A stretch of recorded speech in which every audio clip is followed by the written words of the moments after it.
Nagamitan po tayo ng water cube po para po makakuha po sila ng informasyon at doon po pinapahirapan po nila yung mga Nasa daw anak mo? Pinayasap ko yung pala.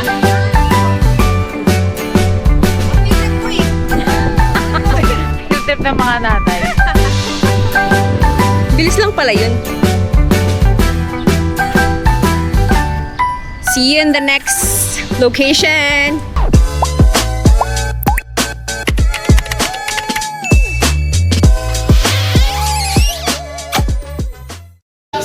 Po. At ang birthday po, si Miguel Malvar po ay pinanganak noong September 27, 1865.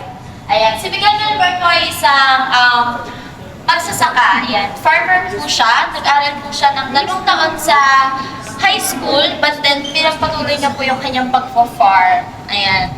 So, dito po, ito po, meron po silang 13 children. Ay, sorry, baby. Meron po silang 13 children, and then 11 lang po yung nabuhay. Yung 2 po is namatay.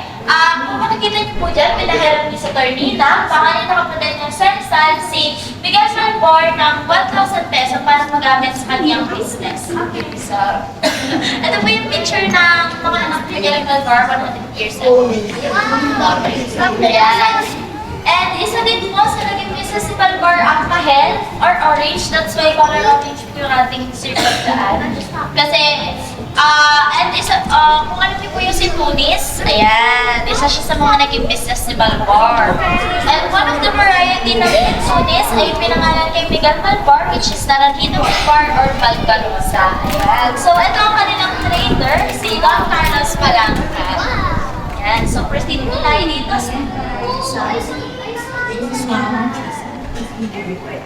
Lagay sa saklop, sa tuktong saklop ni Miguel Malvar.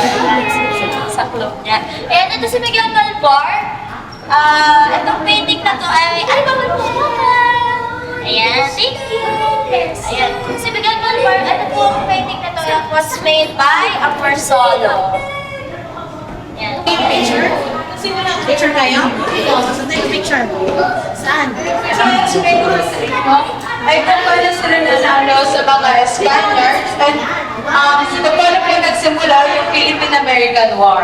So at this timeline po, makita dito, noong 1896 po ay nasa gitna nila yung tatay ni Malvar sa pagkakadakip sa kanya ng mga praile. And also dito din po pinakita yung pagkapanalo or pagkatalo po ng kasamahan ni Malvar. At dyan din po siya itinatag ni Aguinaldo bilang isang tinyente ng isang grupo po para lumaban sa mga Spaniards. And also dito po sa bandang padulo-dulo na ay sinabi po dyan yung pag-ayaw nila Miguel Malvar at ni Pasiano Rizal sa kasunduan sa Biak na Bato. Pero at the end of the year po, ay nagkusa pong pumunta sila General Miguel Malvar at Pasiano Rizal sa Hong Kong para po makuha yung pera at magamit nila bilang pambili ng 2,000 na rifle at 200,000 na bala para po meron po silang may panlaban sa mga Spanish at matalo po nila mga ito. Ito po yung ginamit nila na isa sa ginamit nilang barel po. Ang tawag po ay Bradilla na para po siyang shotgun kasi isa lang yung gamit niyang bala. And yung bala niya po is super liit lang. Tapos yan po yung painting niya po ay yung war sa Zapote Beach. Regalo sa Philippine at saka Spanish na war.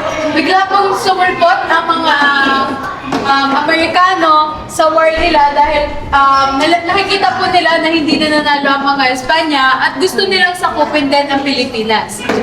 Tapos pa on this side, makikita po natin kasi nung unang nagpaputok na sa mga Pilipino, si William Gibson po ang unang nagpaputok na Amerikano sa mga Philippines. Sa mga Pilipino po na nagpasiklab po ng war sa Philippine-American. And also, si Aguinaldo po ay sinubukang pigilan ang mga Amerikano pero nabigo po siya dahil din sa language barrier na meron ang Pilipino at saka ang American. On this side naman po, makikita nyo yung line na sinabi ni Miguel Malvar. Yung po ay yung pananalig mga kababayan. No, don't touch baby. Yan po, yung pananalig mga kababayan at pagkakait sa sarili at pagkakaisa. Huwag nating pahintulutan na ang lahat ng mga sakripisyo na naialay at ng mga buhay sa ating ama, anak, kapatid at pati na ang mga asawa na naibuwis ay magpawalang halaga. Huwag nating tungisan ang alaala ng mga nauna sa atin sa altar ng pagsasakripisyo para sa bansa. Huwag nating pahintulutang sumpain ang mga darating na henerasyon ng ating pangalan dahilan sa kawa-awa at kahiyahiyang tanawin ng isang bayang nagpaipit. Sinabi po yan ni Miguel Malvar dahil yung mga kasamahan niya pong general ay nawawalan na ng pag-asa at gusto na po nilang sumuko at magpasakit na lang sa mga Amerikano. Tapos po, if you're curious po sa itsura ni Miguel Malvar, andun po yung original picture niya. And some trivials lang po, ang height po ni Miguel Malvar ay around 5'2" or 5'3" lang po.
Tapos dito na po nag-start yung pinasart po ng mga Amerikano. Diyan po tayo pinagkakahirapan po ng mga Amerikano po. Ginagamitan po tayo ng water cure po para po makakuha po sila ng informasyon at doon po pinapahirapan po nila yung mga pinaghihinalaan po nila ang kaaway. And 100,000 po namatay po mga Pilipino po noon. Hindi lang po dahil sa pang-aabuso is because dahil din po sa nagkaroon po ng cholera po, yun po yung naging pandemya po nila noon.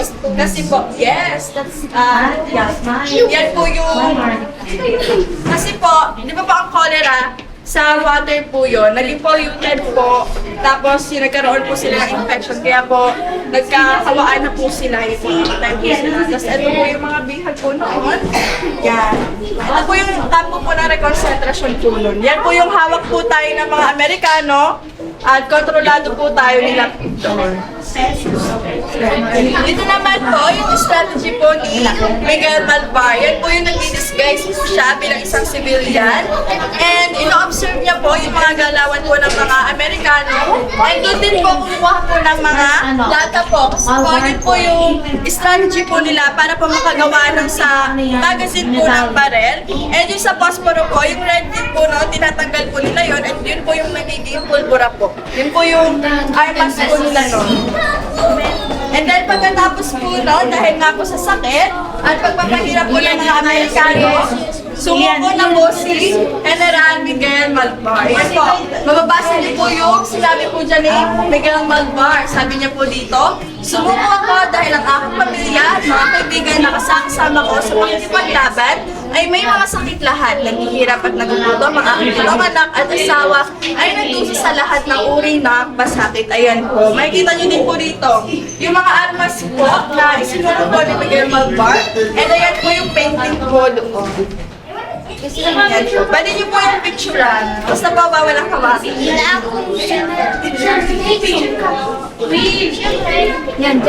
naman po yung cedula po. And then, nung sumuko po si Miguel Malvar, bumalik na po siya sa ordinary life niya, which is yung business po. Bumalik po siya. And tingin tayo dito, guys. Guys, yan. 1, 2, 3, times. Ano?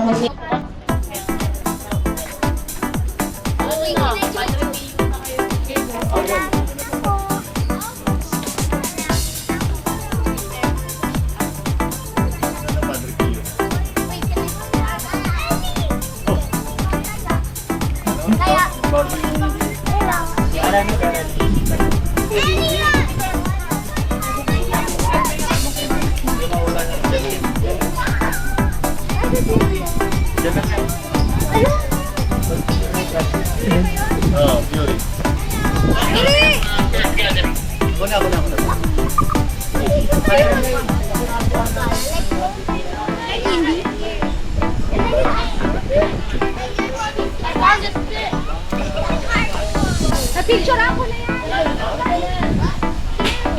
Chicken! Chicken bowl! Chicken bowl!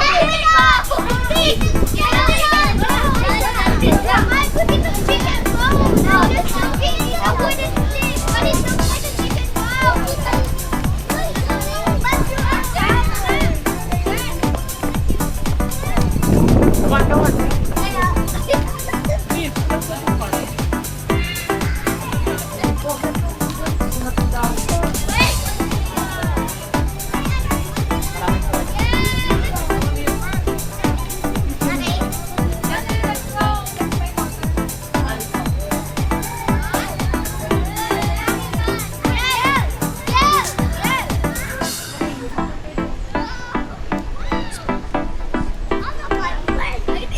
Ate, Maris, don't run. Baka magsuba ka. Yeah, like that. Hello. Classmate kayo? Safe. Oh no. Like it's a girl with a girl.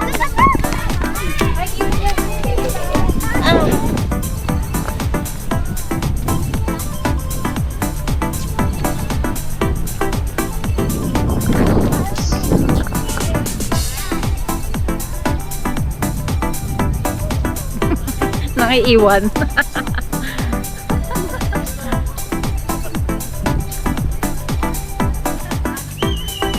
Nasaan ang anak mo?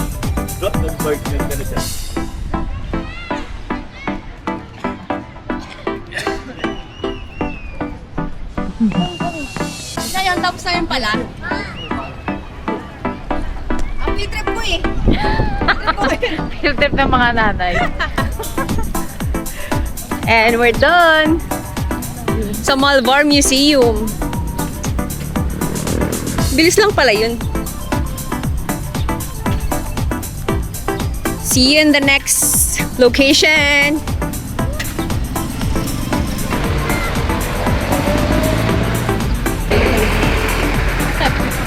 Sana naman di kasama sa exam. Ano ba yan? Kakalo.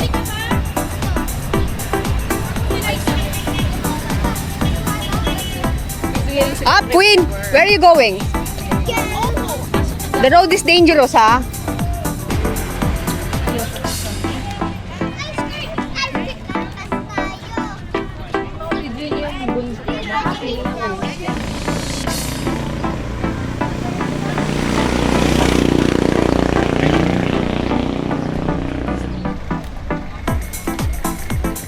Can you see the... Ano bang bundok to? Makiling. Ano ba istorya niyang Makiling? Search na lang. Yung story tayo.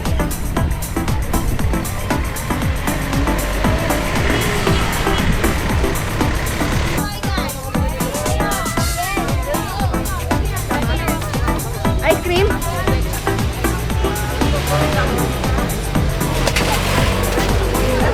Pero pa kain kami rice.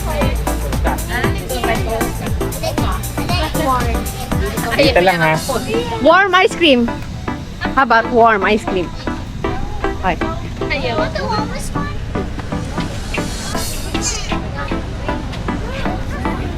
Kaya siya. Ito ice cream. Para may shot naman.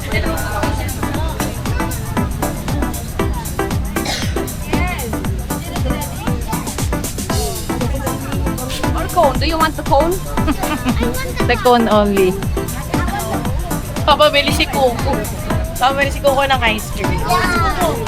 Umikot na sa bus kasi kumakain. Umikot daw yung bus. Oy, iniwanan mo kapatid mo. Iniwan ka. Guess what? Apat. Kuha na ako yan. Kapala ka lang. Ay, tubig oh. Ikaw, gusto mo na ice cream? Dalawang ice cream sa apat. 20.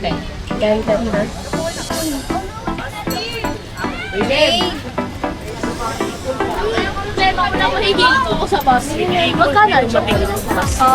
I don't know. Oh my God. Maitan ka? Wala. Maitan ka? Maitan. Ay, meron ako.